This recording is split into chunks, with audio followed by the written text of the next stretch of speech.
Hey guys, welcome back to another What's for Dinner video. I'm excited about this one. It's a little different. I didn't intend for it to be this way, but I've got 3 different pork chop recipes to share with you. Now, the techniques and the seasonings you could probably use on another meat if pork is not your thing, but I didn't do these all in the same week. I've just kind of been filming random dinners, and then I realized that they were all pork chop, and they were so good. So I hope that you enjoy this video. Let's get to the first recipe. All right, guys, so for tonight, we're gonna make an easy mustard brown sugar pork chop. It's gonna be in the skillet, and then we're also gonna put it in the oven. I'm getting used to my cast iron, so I'm trying to find ways to use it, and I'm enjoying it. It takes a little bit of a learning curve sometimes. Got my oven preheated to 400 degrees, and I've got my cast iron skillet heating up right now on the stove. So let's make our little mixture for the pork chops. All right, so to start, I need 1 tablespoon of mustard. I feel like I've been at the bottom of my mustard jars forever. I'm gonna call that good for this mustard finally. We need about 2 cloves of minced garlic. I'm just using some jarred stuff. 2 tablespoons of brown sugar, tablespoon of paprika, which that's about gonna do it. I need to add that on my list. I surprisingly don't have an extra one of those. Tablespoon, well, it says a fresh parsley, so I'm using dried, so I will do that differently. And 1/4 teaspoon of salt. Okay, I think my skillet is nice and hot, so we're gonna head over there, get some butter and oil in there, and then get this on top of our pork chops and get them in the pan. All right, it's smoky, but I turned off the fan so that you guys could hear me. Got about a tablespoon of butter and 1/2 tablespoon of olive oil.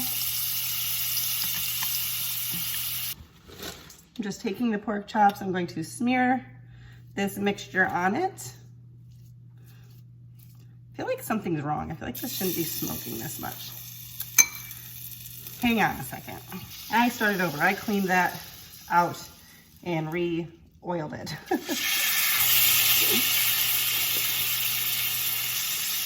Problem is, my pan's not big enough.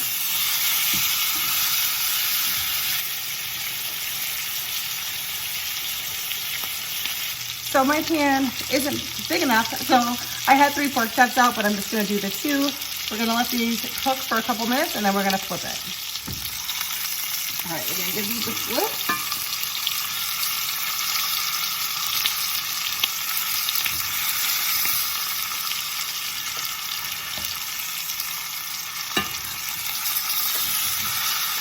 Probably should have used tongs.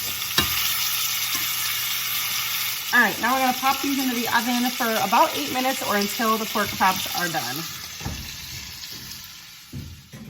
All right, so I just steamed up some broccoli and sauteed up some pierogies. A very quick dinner. When the pork chops were done, I did use a meat thermometer. I transferred them to a plate, poured the juices over top, and just covered them for a few minutes to let them rest. And that was it. Very quick dinner, and it looks delicious. We are having pork chops again tonight for dinner. We're gonna do a little homemade shake and bake. I had a recipe that I was going to follow, and then I realized I didn't really have all the ingredients. So I'm just doing my own, but I've got a plastic bag here. We're gonna do a gallon baggie. I'm gonna give approximate measurements. I'm not really sure. I'm not even sure how many pork chops I have to make. I pulled some out of the freezer, and there was one left over from the other day when I made pork chops. They didn't know weren't all gonna fit in the pan, so I just didn't make them all, and that's why we're doing pork chops again today. Anyways, I don't know how much of this I'm gonna need. I'm gonna do about 2 cups of breadcrumbs, maybe.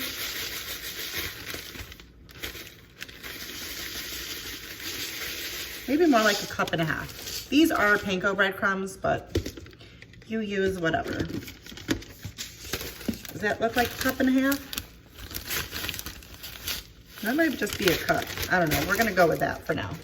This is risky business, but I'm gonna put about 2 teaspoons of salt. I say it's risky because I could easily accidentally dump that whole thing in there. I'm gonna also add some garlic powder. I'm gonna do about a teaspoon, I think, of that. And maybe 3/4 teaspoon of onion. Well, that was probably a full teaspoon. I keep forgetting this one has, look at the size of the holes on the onion powder compared to the garlic powder. And I need to switch it. I think I've got some other caps that I've saved and I just keep forgetting. Then I also thought it'd be nice to put some Parmesan. So I need to take care of the clump there. This one's just about gone. This one doesn't have like the anti-clumping agents in it, which is how I prefer it, but you just don't get the clumps. So take that cap off and we'll just crush that with a fork. All right, so we're gonna add whatever that was. That was probably like a tablespoon, but I got more. Wow, that was a good seal. Did you hear that pop?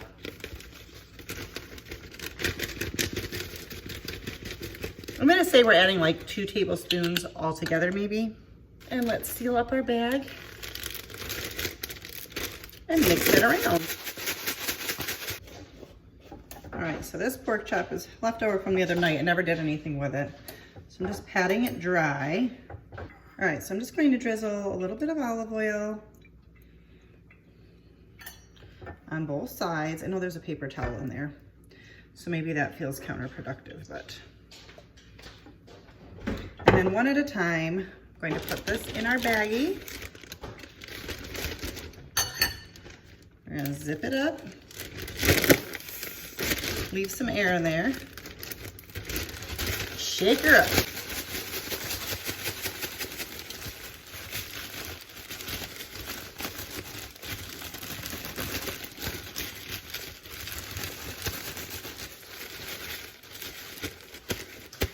I'm kind of trying to also press it in. I really want there to be a good coating, so we'll see how this goes.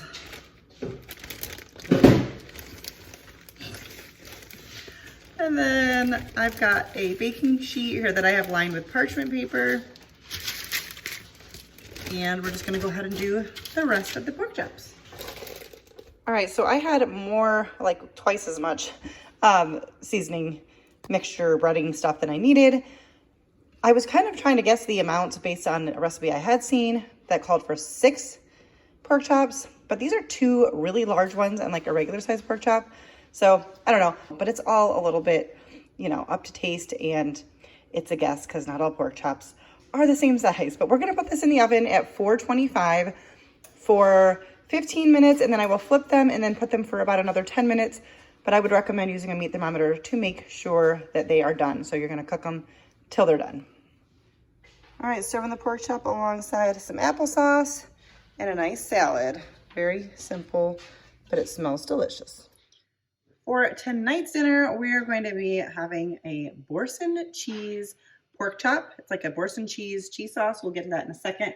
First, I've got these pork chops. They are huge, but I'm just going to season them with some salt and garlic powder on both sides and let them just sit here while I get everything else going, and then we'll take these over to the pan.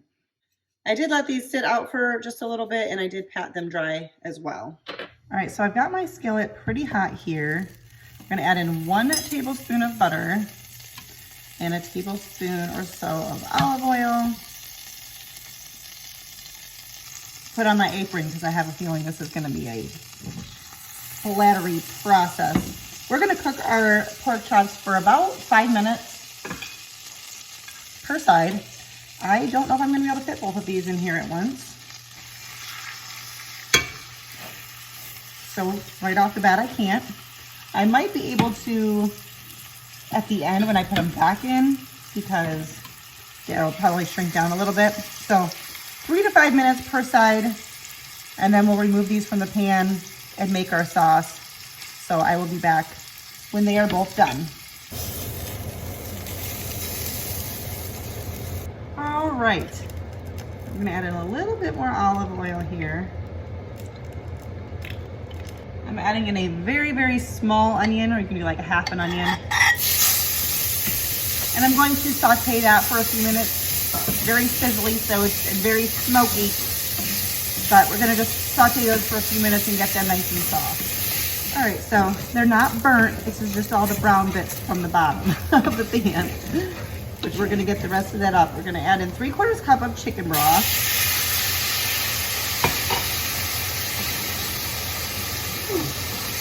That steamed up like glasses, so I can't really see at the moment. Before we add in the cheese, I'm just going to kind of scrape up along the bottom and try to get all of that bits and flavor from the bottom of the pan. And I'm just kind of going based on texture here. I don't think my stove vent works properly because it's pretty steamy. All right, here is the Boursin cheese. Here's the box. I picked this up from Aldi. I'd seen people use this in recipes and thought it'd be fun to try. And so found a recipe that called for that. So we are just going to put that in. I did take this out a little bit ago too for it to soften, although it is a soft cheese. Let's see if I can do this without splattering. Ooh, that was close. That was kind of just falling. And we're just going to kind of work that in until it becomes all melted and incorporated in, and it's going to make cream sauce. It is in a, what did it say, garlic and herb cheese, so that in and of itself has a lot of flavor. I may add a little bit more chicken broth, but we'll see how this goes. I'll let this go for a few minutes. And I'm going to serve this with rice. We have rice left over. Let me turn the vent off for a second. Like I have to talk so loud when that's on.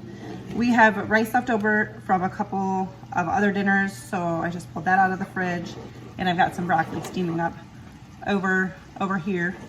And once this is all incorporated, we're gonna just kind of let it bubble for a couple of minutes, and then we're gonna add our pork chops back in and get them warmed through and covered in that sauce. And then I think we're gonna be done. I gotta check the recipe to make sure I'm not missing anything, but I think that's gonna be it.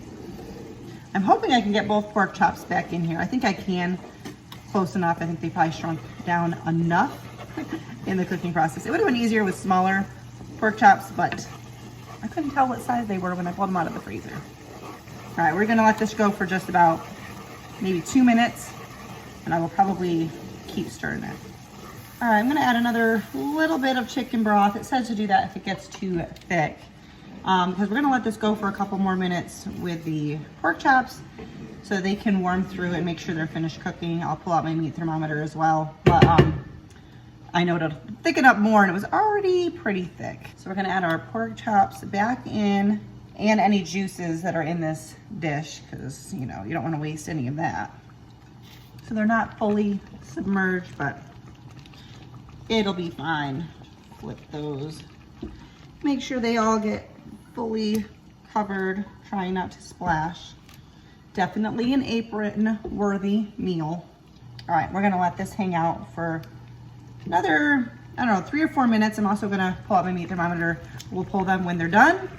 I'm gonna lower that heat a little bit because, oh my word, it's a bubbling. And yeah, I'll be back when we're all done.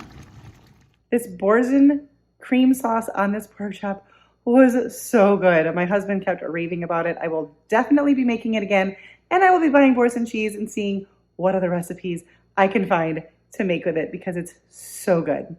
That's gonna do it for today's video. If you like this video, please give it a thumbs up and subscribe if you're new.